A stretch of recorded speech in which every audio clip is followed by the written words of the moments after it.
Imaginem viver em um império tão, mas tão absoluto e inquestionável que o governante central não é só um monarca intocável, mas ele é considerado um deus literal caminhando sobre a Terra. Uma divindade em carne e osso, né? Exatamente. Todo o sistema de poder, a economia, a agricultura, o que as pessoas comem e até a forma como enxergam a realidade, tudo isso é ditado por essa figura central e por um panteão de divindades que eles consideravam imbatíveis. O que para a mentalidade da época era a ordem natural das coisas, não tinha como questionar. Nenhuma chance. Mas aí, pensem num ataque cirúrgico. Extremamente coordenado. Um ataque que desmantela essa teologia inteira, expondo a fragilidade de todo esse sistema em questão de dias. É um choque de realidade brutal. Com certeza. E os materiais que fundamentam a nossa análise profunda de hoje trazem justamente essa perspectiva histórica e teológica super rica sobre a instituição da Páscoa judaica e a saída do povo hebreu do Egito. E a nossa missão hoje não é só recontar aquela historinha clássica de fuga que todo mundo já ouviu na escola. Isso. A ideia é investigar as camadas ocultas de um evento que meio que redefiniu uma cultura inteira. É entender como a narrativa do Êxodo relata um embate cósmico, sabe? E a fundação de uma identidade através de algo bem complexo chamado de memória encarnada. Um conceito fascinante, por sinal. Demais. Certo, vamos desempacotar isso. Porque ler os relatos antigos apenas como um manifesto de emancipação social é tipo ler a sinopse de um filme épico de 3 horas na contracapa de um DVD antigo. E achar que já entendeu tudo sobre a genialidade do diretor, né? Nossa, exato. Achar que pegou as nuances do roteiro, o impacto da trilha sonora. Mas não. Tem um sistema de crenças gigantesco sendo implodido aqui. Tijolo por tijolo. E olha, o que é fascinante aqui é a necessidade quase imperativa da gente ajustar as nossas lentes modernas. A gente precisa fazer isso para conseguir compreender essa mentalidade antiga e decifrar o que os textos realmente estão propondo. É difícil pra gente hoje não olhar para o passado com a nossa cabeça do século XXI, né? Muito difícil. Porque naquele contexto histórico e dentro da própria cosmovisão do Antigo Oriente Médio que a gente vê nas fontes, o Egito não era só um código postal. Não era uma simples coordenada geográfica onde, por acaso, ocorria um regime de trabalho forçado. Era algo muito maior que uma ditadura política. Sim, infinitamente maior. A região representava a materialização completa de um sistema político e religioso que operava em oposição frontal ao governo do Deus hebraico. E tem aquela tendência forte que a gente tem, né, quando lê história antiga, de olhar para o faraó simplesmente como um ditador cruel. Exato. A gente pensa, um rei absolutista que controlava os meios de produção e pronto. Mas os documentos mostram algo bem mais profundo. Mostram, sim. A leitura aprofundada aponta que ele era tido como a encarnação viva dos deuses egípcios. Ele era literalmente a ponte indispensável entre os mortais e o divino, o fiador da ordem cósmica, que eles chamavam de Maat. Maat. Então a intervenção descrita nos textos para libertar Israel vai muito além de um simples resgate de reféns, certo? Com certeza, não é uma greve trabalhista bem-sucedida. Trata-se de um choque frontal entre estruturas de poder. Uma disputa em escala universal sobre quem realmente detinha a autoridade sobre a criação e a história humana. E para entender a precisão militar dessa libertação que os textos relatam, a gente precisa analisar o arsenal usado nesse confronto colossal. As famosas 10 pragas. Que muita gente interpreta de forma bem equivocada, aliás. Sim, porque lendo a pesquisa e os detalhes do material, salta aos olhos que não estamos falando de desastres naturais aleatórios. Não foi tipo uma anomalia climática, uma maré de azar geológica que calhou de atingir o império na pior hora possível. Não, tem um padrão muito claro ali. Exatamente. A narrativa aponta para ataques extremamente calculados. Usando uma analogia do nosso século, para quem nos ouve, é como se fosse um ataque hacker cibernético de altíssima sofisticação. Uma analogia perfeita. Mas preste atenção no mecanismo. Não é um ataque oculto para roubar dados bancários na surdina. É aquilo que o pessoal da tecnologia chama de defacement, sabe? Uma desfiguração pública da página principal de um site. Nossa, sim. É mudar a cara do sistema para todo mundo ver. Isso. O invasor entra no sistema principal do Império Egípcio e altera a página inicial, que no caso deles eram elementos fundamentais como o rio Nilo e o Sol, e coloca um banner gigante à vista de toda a população, dizendo tipo, o administrador desse sistema mudou, vocês foram invadidos. Essa mecânica de um ataque de desfiguração de sistema ilustra com perfeição o que os pesquisadores chamam de destronamento simbólico. Destronamento simbólico, gostei desse termo. É bem preciso. Quando a gente analisa a fundo as pragas, a gente nota que cada uma delas foi meticulosamente desenhada para expor a total impotência de uma divindade egípcia específica bem diante do Deus de Israel. E o rio Nilo é o exemplo mais cristalino dessa dinâmica, né? Sem dúvida, porque aquele rio colossal não era só uma via fluvial conveniente ou um mero canal de irrigação.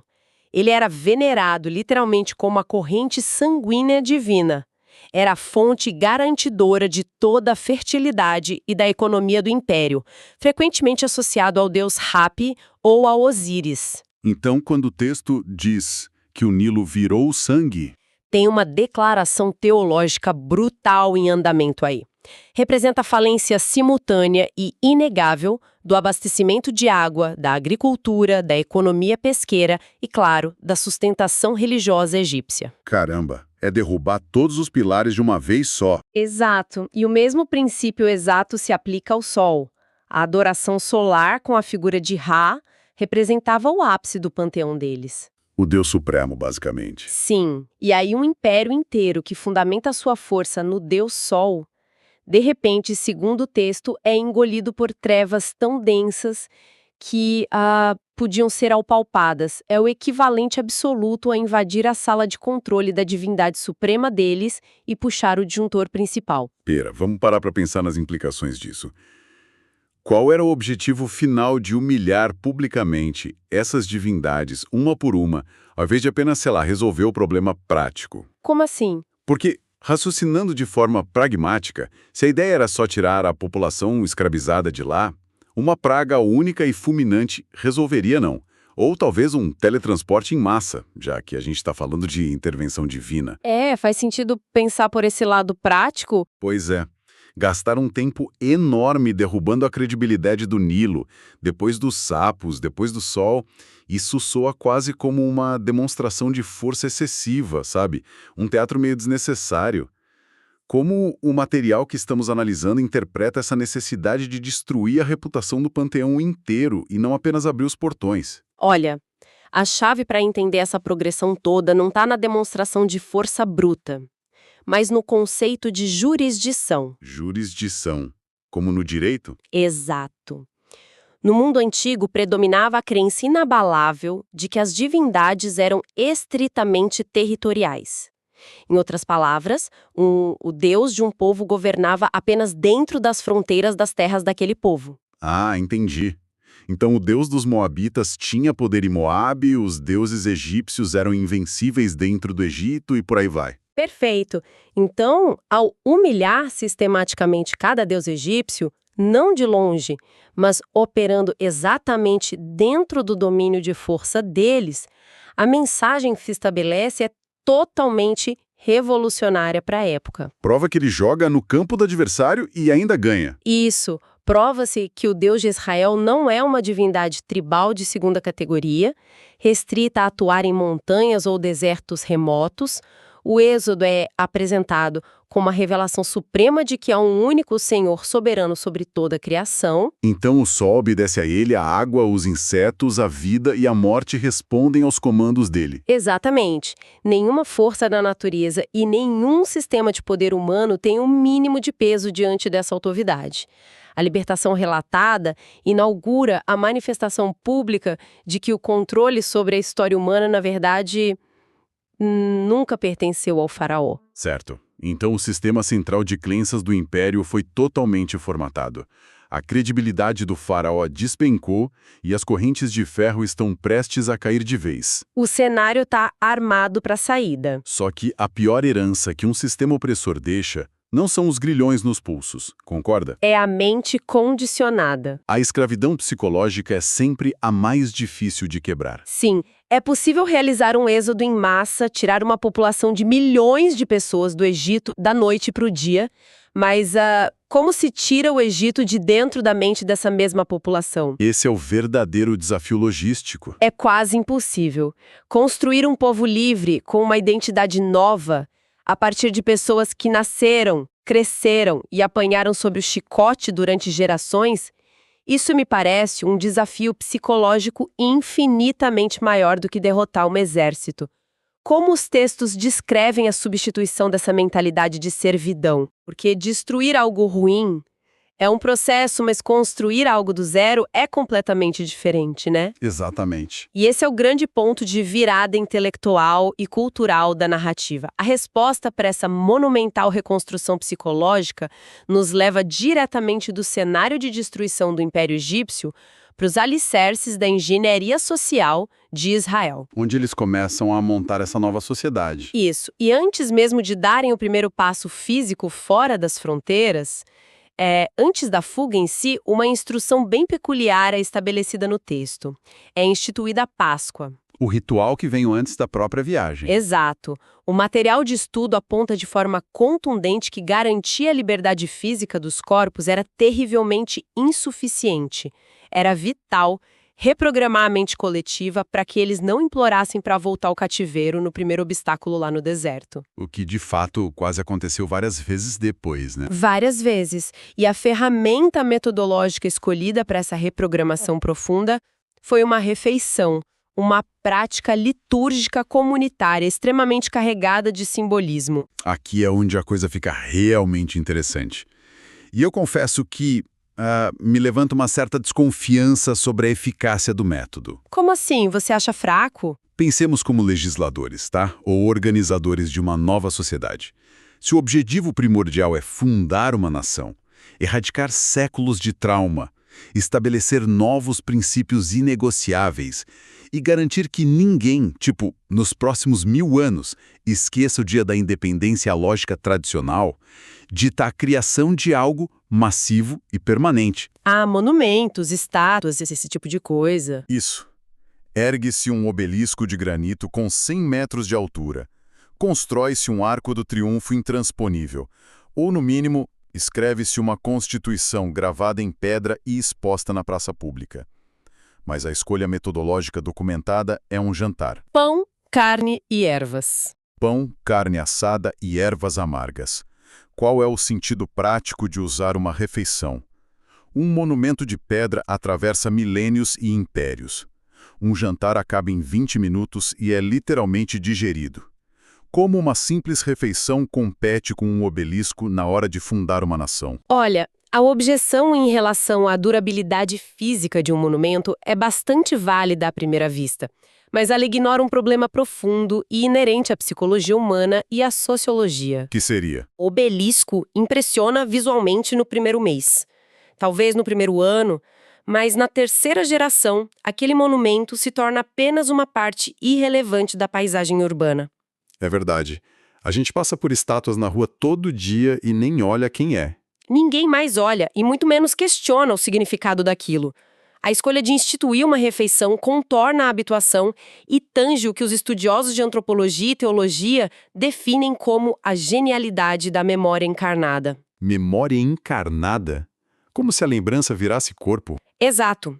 A identidade de um povo, nessa cosmovisão antiga, não podia sobreviver se fosse apenas um exercício intelectual frio, tipo decorar datas ou ler placas de rua. A história precisava ser internalizada. Faz sentido. A refeição pascal tem uma função estritamente pedagógica e, acima de tudo, multissensorial.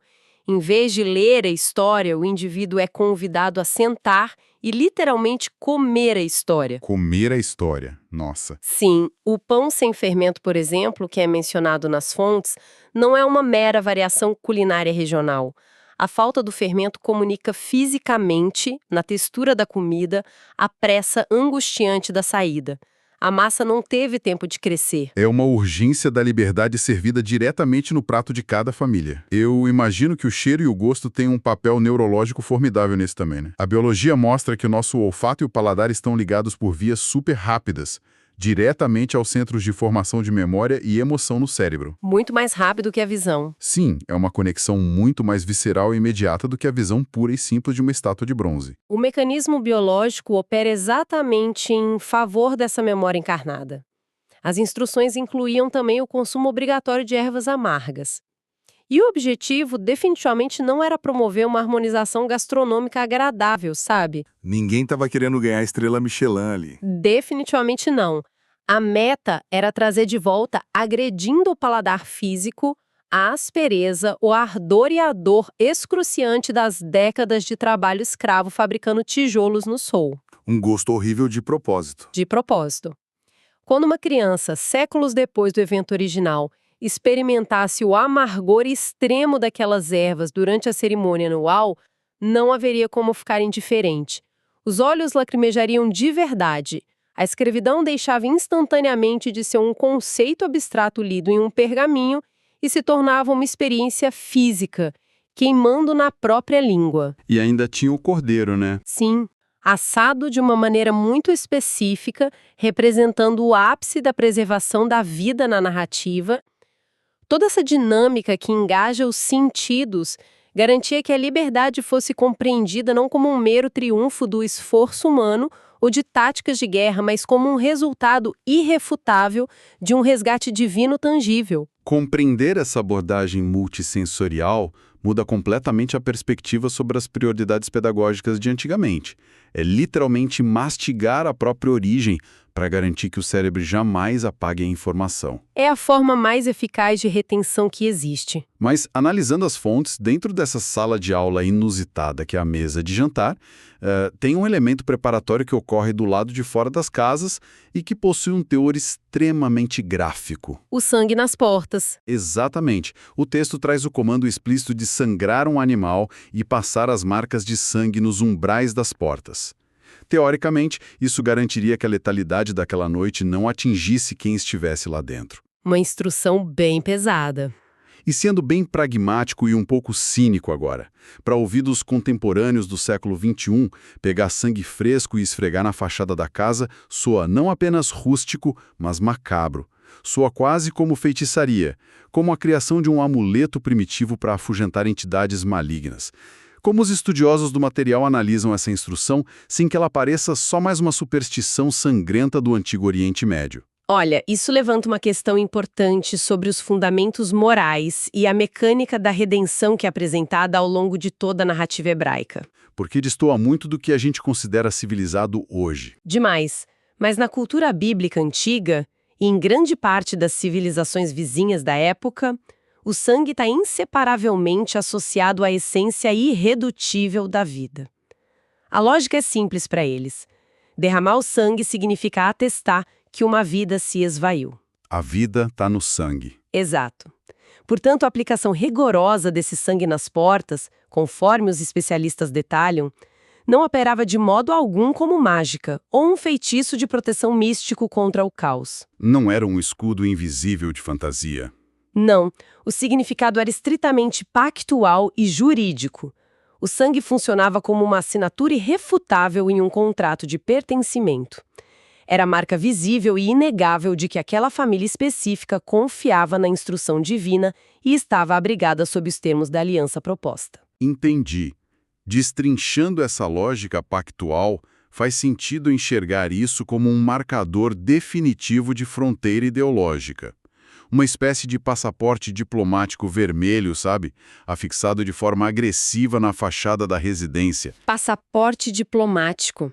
Excelente analogia. É como um aviso luminoso incontestável para qualquer autoridade física ou cósmica que porventura passasse por ali. Tipo, esta casa rompeu com o império. Ela não responde mais às leis econômicas, aos deuses ou à jurisdição do faraó. A família lá dentro opera agora sob a jurisdição exclusiva do Deus que prometeu tirá-los daquele país pela manhã. Essa imagem do passaporte na porta esclarece muito a ideia de isenção de julgamento que as fontes discutem.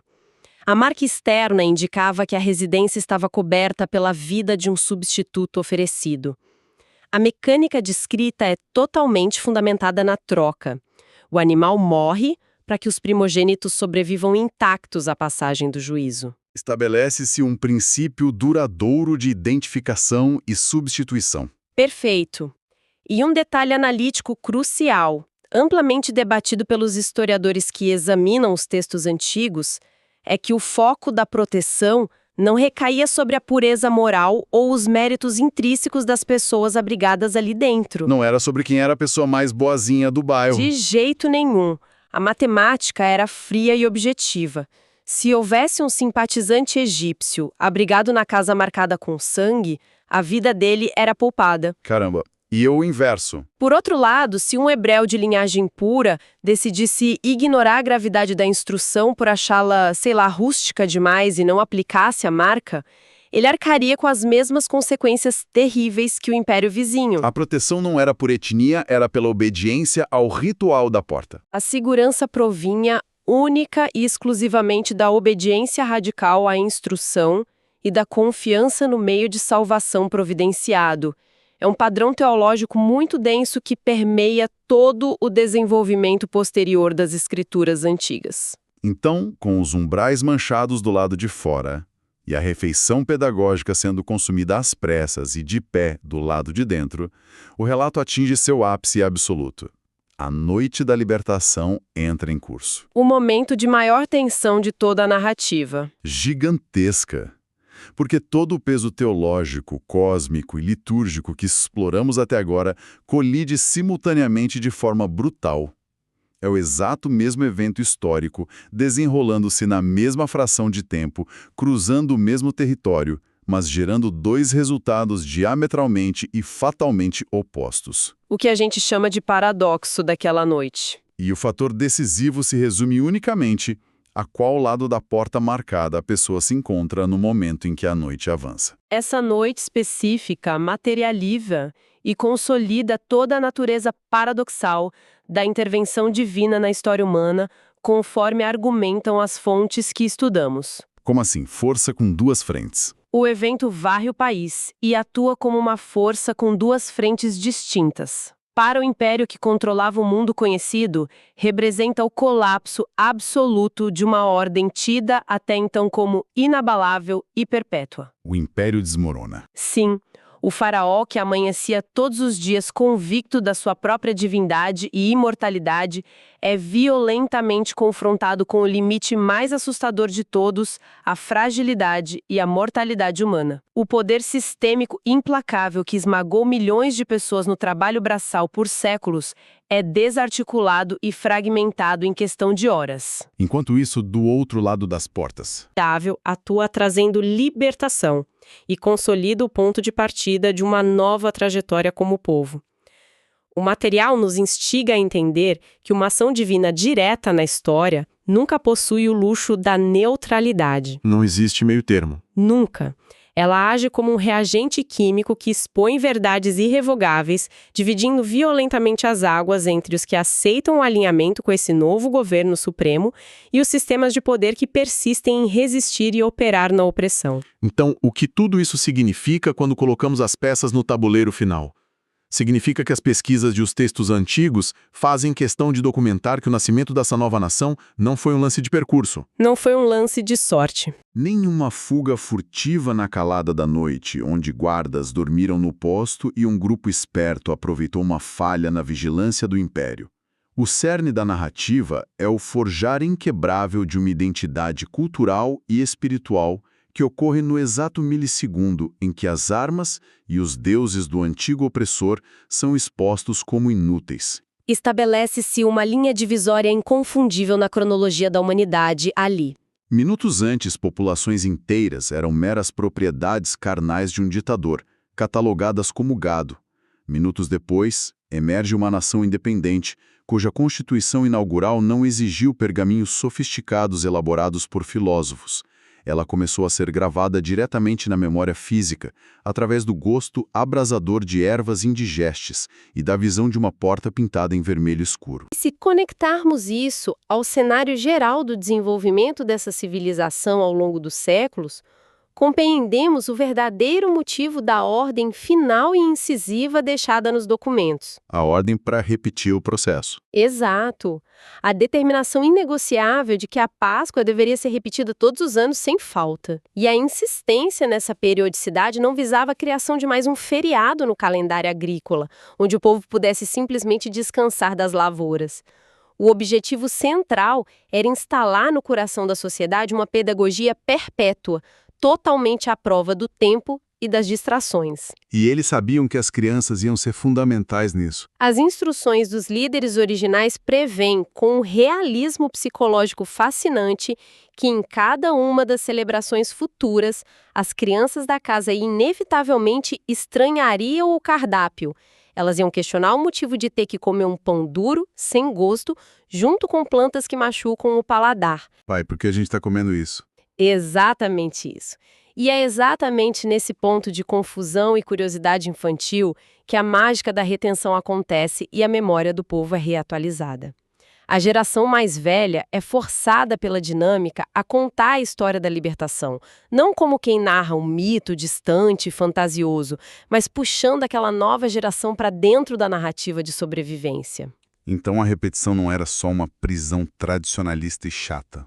Longe disso. Era o que moldava e nutria a resiliência e a estrutura ética daquele grupo. Ano após ano, reafirmava-se a dura realidade de que a existência da própria nação e o privilégio de não nascerem concorrentes nos pés dependia visceralmente da lembrança ativa daquele resgate imensurável.